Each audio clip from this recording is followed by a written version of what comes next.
Well, thanks, ladies. We'll get into a couple questions now. I know we talked about this a little bit about ROI. Tracking ROI from influencer marketing. Is there a specific way to track numbers and dollars returned? So I guess, It's tough because there's no one specific way, I don't think, because it looks so different for different brands, right? Like depending on what, like, are they selling online? Are they not? Like that's a completely different story.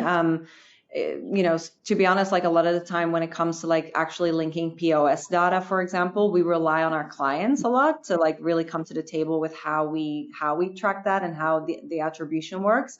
When it's online, it's so much easier. I mean, UTM tracking, obviously, like, using the appropriate links to the appropriate places and being able to see the data directly, that's quite simple. It's less of a complex journey. But then there's obviously, influencers who may not be directly driving to a point of sale, whether that be online or physical or anywhere. And in that case, it's harder to track the direct ROI, but you can definitely see spikes. I mean, we had an influencer post about a product the other day for one of our beauty brands, and the product was sold out within 2 days of that post. And that consistently happens with this influencer. So we know that that's a high converter, but it's not a direct attribution model in the same way.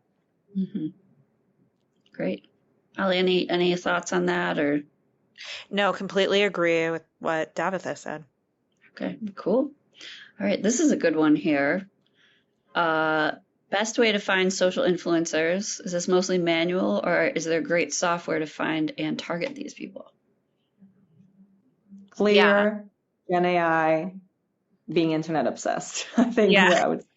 Another tool we use is called Setter, Settr. It's a newer tool. It's an AI tool, and essentially what it does is help you create lookalikes. So, for example, and can filter it based on like really specific data. So, if there's an influencer that you've loved working with, either their content's really great or they personally have an audience that really resonates with your audience, it will help you find people based on whatever criteria you're looking at that are similar to that person.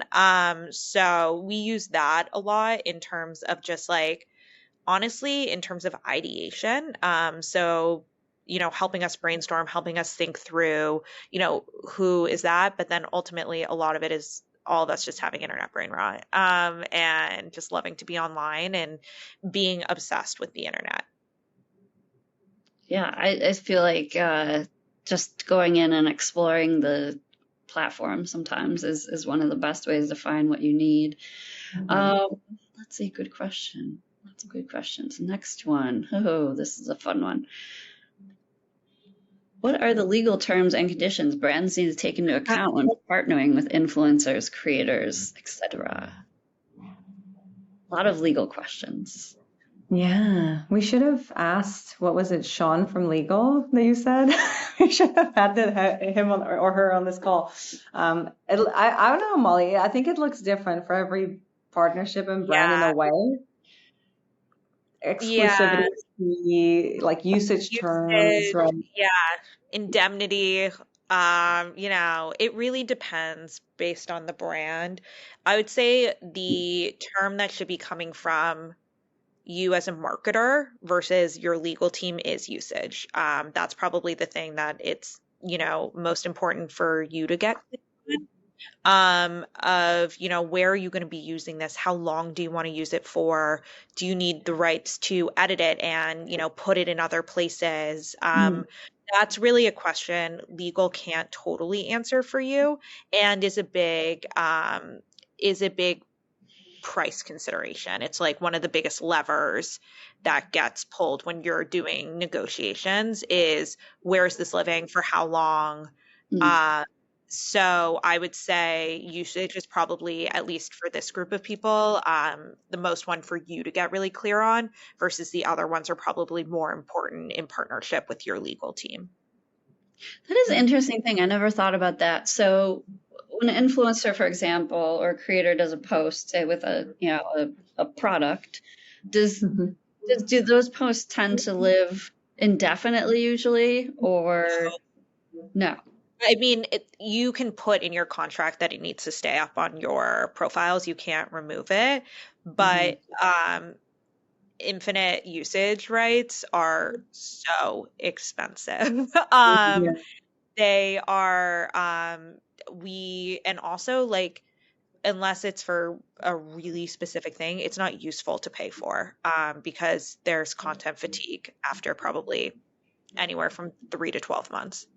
Hmm. But to your point, Nicole, because I think there's like when we think about usage, it's like usage by the brand. So like, where are you going to be using it in paid? Are you just going to be using it organically? Or which channels are you going to be using it across and for how long? And so typically like usage terms look anywhere from like 6 months to 12 months, sometimes can go longer, but it really also depends on the campaign life cycle. And Mhm. then in terms of content staying live on the influencers channels, some influencers push back on that and they say that they want to remove it after a certain period of time. Some brands are okay with that, some are not. And so some will, demand that it stays up and then not work with influencers who are not willing to do that. So it kind of depends on what the brand is comfortable with.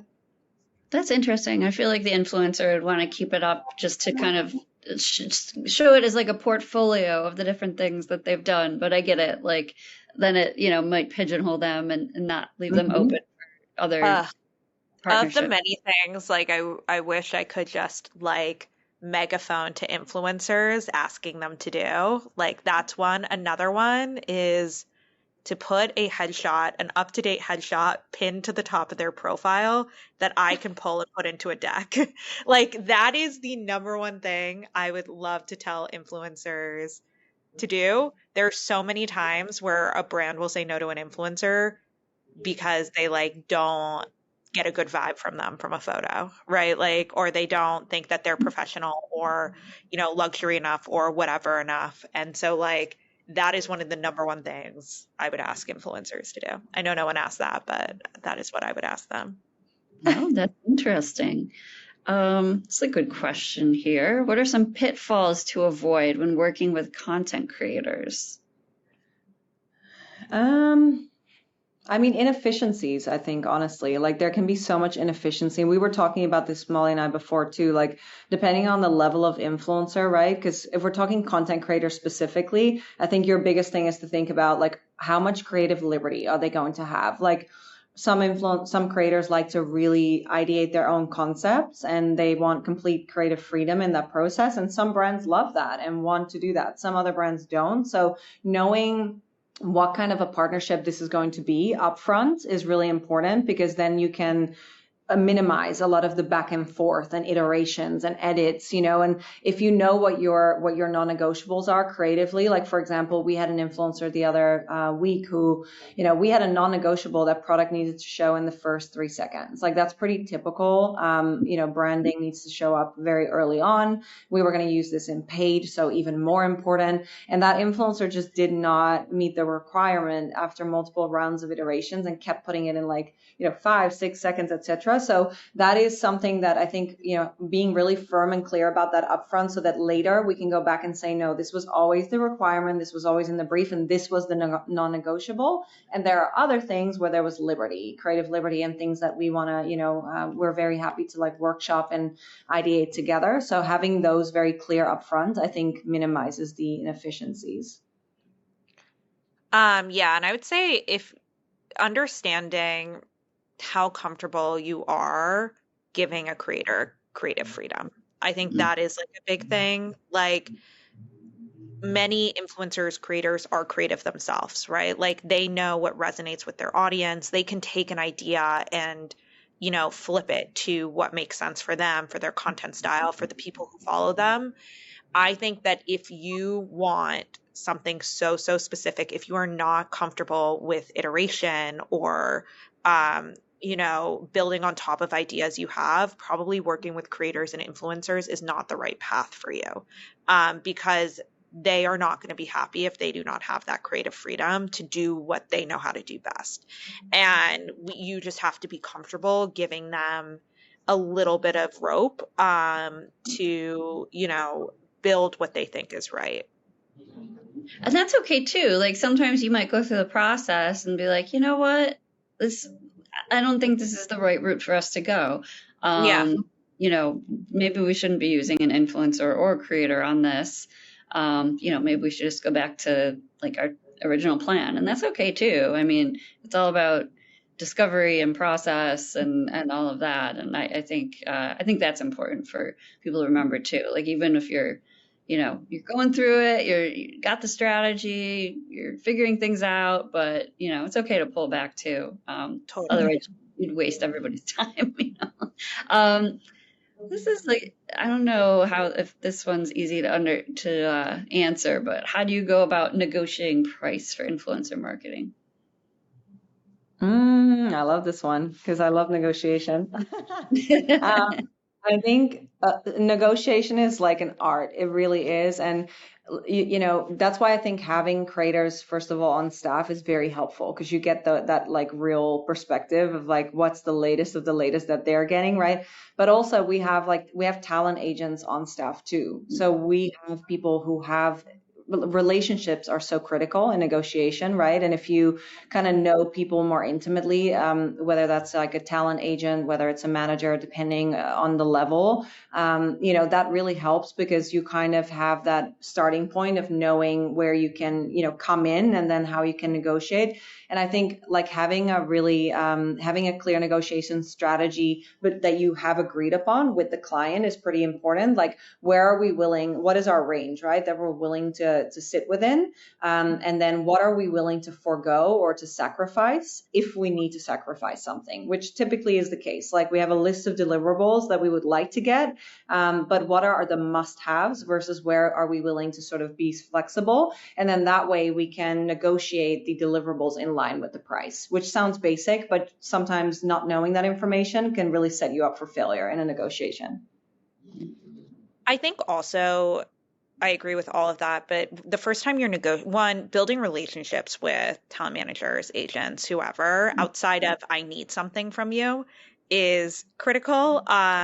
Like knowing them, getting to know them, understanding what their priorities are, what their talents' priorities are, what they want to work on, right? Like someone's really passionate about a brand. I just had this happen recently where somebody was like, they wouldn't normally take this, but they love the brand and are dying to work with you guys. Like having those kinds of open conversations regularly is just really important. I would say the other thing, and what I always try to do is be like, look, if this goes well, there's only opportunity for more, right? So like if we leave this, right, and we've both felt very successful and felt like this has gone really well, there's only ever opportunity for more. And that's really helpful the first time you're working with somebody because you're both trying to feel it out. Is their audience going to resonate with it? Is your audience going to resonate with it? Is it going to drive value for both of you? And I think understanding things like that is also very helpful. Great. Last question. This goes by really fast all the time. How do you determine whether a creator is the right long-term partner versus a one-off campaign fit? You want to go first, Molly, or I can Yeah, jump I in mean, with. I think that I always recommend working with people in a one-off capacity before investing in a longer campaign with them. I think that it is a big commitment to, bring somebody on as a partner. So seeing, because it's beyond just like, does their content perform and, will they achieve the goals? Do you guys work together well? Do they really love the brand? Are they really excited to help you guys grow? Do they want to be part of the process? Like having a real sense of like how good of a tactical partner they're going to be for a long term, you can't really fully know unless you're working together. And we do this for clients a lot, where at the end of a campaign, we will give them a list of who do you continue working with in what capacity and who should you not work with again, right? Based on how they were in this working experience. I would say that's something. But then there's also times like Shay Mitchell, who I know is a wonderful partner, right? So you guys are working with her in a bigger capacity. So that makes a lot of sense. But I think it is really, understanding both how they're going to perform with you, but also how they're going to work with you. Because if someone, makes it a really, really difficult process to work with them, if they say no to everything, if, you're wasting time, money, and energy on the back end, right? Just trying to get something done, like they're probably not a good partner. So it is, both that like behind the scenes and in front of the scenes consideration in I love that. how That's a great term. and how you want to work with them because both are just so important. I think it's also, because that is such a great point, like try before you buy type thing, and knowing that you work well together. But also, we talked about relationships with agents before and having like dialogue with them and relationship with them that sits outside of just the negotiation part, which is, and the value of any relationship, right, is that you have something together outside of when you work together. And so I think that makes sense, but it's the same with influencers, like really understanding what their long-term goals are, like what their vision is for their own brand, right? Because they each individually have their own brand and they're trying to take that to a certain place. And so if you're a brand that is looking to really be like dial up the expertise, right? And that's your long-term vision, then you'll want to align yourselves with partners who sit in that space and who want to grow with you in that space. So I think it just depends on what the ambition for the brand is and matching that up with the long-term ambitions for the influencers. Whereas if it's a short-term partnership around a certain campaign that is maybe more like comical than something you've done before or that you typically do, then you obviously want to partner with influencers who have that tonality and can match that, so, or topical. Great. Well, this has been awesome.